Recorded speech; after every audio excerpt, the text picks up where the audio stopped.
ترتیب کے اعتبار سے حضرت ام کلثوم سلام اللہ علیہ جو ہیں وہ اپنا اولاد میں کہاں پہ ہیں، اور آپ کی جو پیدائش ہوتی ہے ظاہر ہے وہ میرا خیال ہے شاید اگر میں غلط نہیں تو ظاہری اعلان نبوت سے 6 برس پہلے آپ کی پیدائش ہوتی ہے۔ اچھا، تعلیم و تربیت کس طرح سے ہوئی آپ کی؟ پھر ساتھ ساتھ وہ جو ارتقائی دور ہے آپ کے بابا جان کا، خاص طور پہ سرکار دو عالم صلی اللہ علیہ وآلہ وسلم نے جب ظاہری طور پہ اعلان نبوت فرمایا اور دین اسلام کی ترویج کا سلسلہ شروع ہوا ہے تو ایک بہت بڑی مطلب تکالیف کا سلسلہ تھا، ایک تسلسل تھا۔ ذرا بتائیے اس بارے میں کہ وہ کیسے سہا، کیونکہ آپ مطلب اگر میں اس کو اس طرح سے سمجھوں تو شانہ بشانہ ہی ہے نا تمام بیٹیاں۔ بتائیے۔ اعوذ باللہ من الشیطان الرجیم، بسم اللہ الرحمن الرحیم۔ سب سے پہلے تو آپ کا بہت شکریہ کہ آپ نے مجھے دعوت دی۔ شہزادی رسول ام کلثوم سلام اللہ علیہ کے فضائل و مناقب بے شمار ہیں، اور ہمارا یہ ذکر کرنا یہ ہماری ہی سعادت مندی ہے اپنے ہی درجات کو بلند کرنے کے لیے، ورنہ ان کا ذکر جتنا بھی کیا جائے اتنا کم ہے۔ اور ان کی سب سے بڑی فضیلت جیسا کہ ذکر ہوا کہ اللہ تبارک و تعالیٰ نے وہ شرف عطا فرمایا ہے کہ کائنات کی ساری خواتین میں یہ شرف صرف 4 خواتین کو عطا ہوا ہے، اللہ کہ تاجدار کائنات دونوں جہانوں کے سردار کی بیٹی ہونے کا شرف ام کلثوم سلام اللہ علیہ کو عطا ہوا۔ اور یہ اس دور میں عطا ہوا جیسے کہ علامہ صاحب نے بھی ذکر کیا کہ اس دور میں قرآن ارشاد فرماتا ہے یتوارا من القوم من سوء ما بشر بہ، کہ جب ان لوگوں کو بیٹی کی خوشخبری دی جاتی تھی تو یہ شرم کے مارے اپنا منہ چھپائے پھرتے تھے۔ آگے وہ باپ سوچتا کیا تھا اپنی بیٹی کے بارے میں؟ قرآن ارشاد فرماتا ہے ایمسکہ علی ہون،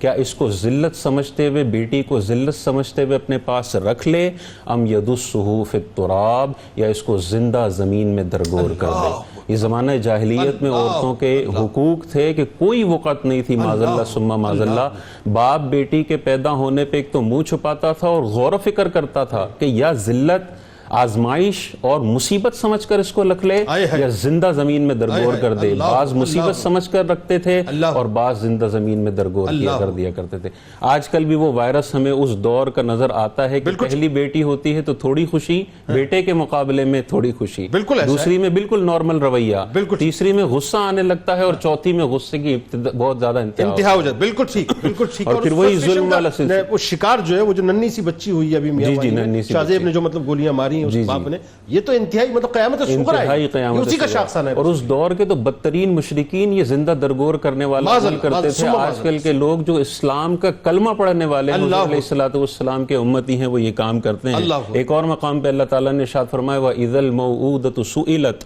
بِأَيِّ ذَنبٍ قُتِلَتْ، اور جب زندہ زمین میں درگور کی گئی بچی سے پوچھا جائے گا بِأَيِّ ذَنبٍ قُتِلَتْ، تجھے کس گناہ کی سزا میں قتل کر دیا گیا۔ یہ قیامت کے دن اللہ تبارک و تعالیٰ بیٹیوں کے ساتھ ظلم کرنے کے حوالے سے اس شخص کو کھڑا کیا جائے گا جس نے ظلم کیا ہے، اس سے سوال کیا جائے گا کہ کس جرم کی سزا میں اس معصوم بچی کو قتل کر دیا گیا۔ ایسے دور میں حضور علیہ السلام کے یہاں 4 بیٹیوں کی یکے بعد دیگرے ولادت ہوتی ہے، اور حضور علیہ السلام عورتوں کے ایسے حقوق بیان فرماتے ہیں اور اپنے عمل سے ایسے حقوق عورتوں کو عطا فرماتے ہیں کہ کائنات میں نہ آپ سے پہلے کسی نے یہ حقوق عطا فرمائے، نہ قیامت تک کوئی ایسا مذہب ہے جو اسلام کے برابر عورتوں کو حقوق عطا فرما سکتا ہے۔ سب سے بڑی چیز آپ نے یہ ارشاد فرمائی کہ جو 2 بیٹیوں کی اچھی تربیت کرتا ہے، ان کا نکاح کرتا ہے، وہ اور میں جنت میں ایسے داخل ہوں گے جیسے یہ 2 انگلیاں ہیں۔ حضرت ام کلثوم سلام اللہ علیہ کے حوالے سے 6 سال کی عمر مبارک ہے جب حضور علیہ السلام نے اعلان نبوت فرمایا، اور اسلام کے سخت ترین اور تکالیف والے دور میں آپ پورے دور میں حضور علیہ السلام کے ساتھ رہی ہیں۔ پورا 13 سالہ مکی دور جو ہے اس میں ساتھ رہی ہیں، اور اس میں شیب ابی طالب کا جو دور ہے، 3 سالہ جو دور ہے، وہ مکی دور کا سب سے زیادہ تکلیف دہ دور سمجھا جاتا ہے کہ پورے عرب نے اسلام کا، مسلمانوں کا بائیکاٹ کیا تھا، بازاروں سے خریداری منع تھی، باہر کے قافلوں کو بیچنا منع تھا۔ تو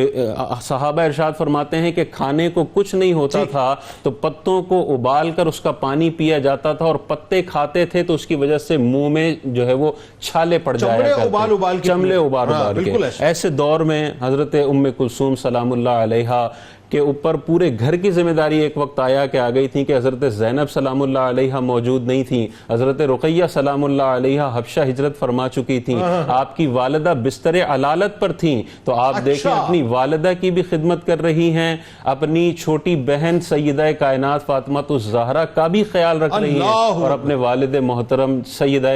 سرور کائنات صلی اللہ علیہ وسلم کی خدمت میں بھی پیش ہیں۔ یعنی اس وقت ساری ذمہ داریاں سیدہ ام کلثوم سلام اللہ علیہ کے اوپر تھی۔ بالکل بالکل، اور اتنی چھوٹی عمر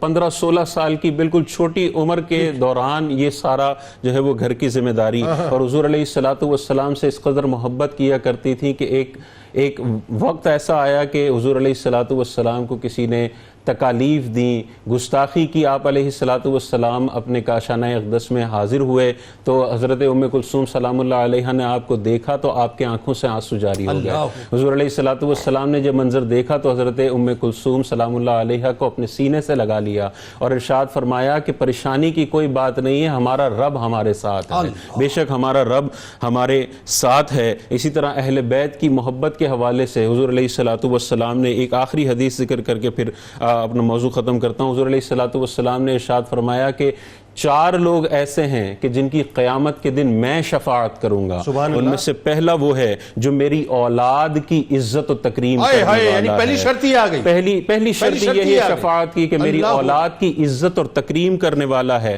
دوسری وہ ہے کہ قیامت تک میری اولاد میں جتنے بھی سید آئیں گے تمام کی حاجات کو پورا کرنے والا وہ بندہ ہو۔ تیسرا وہ بندہ ہے جو ان کے معاملات کو پورا کرنے میں تگ و دو اور محنت کرنے والا ہو، کوئی بھی معاملہ ان کا پھنس جائے اس میں تگ و دو اور محنت کرنے والا ہو۔ اور چوتھا وہ ہے جو میری اہل بیت سے دل و جان سے محبت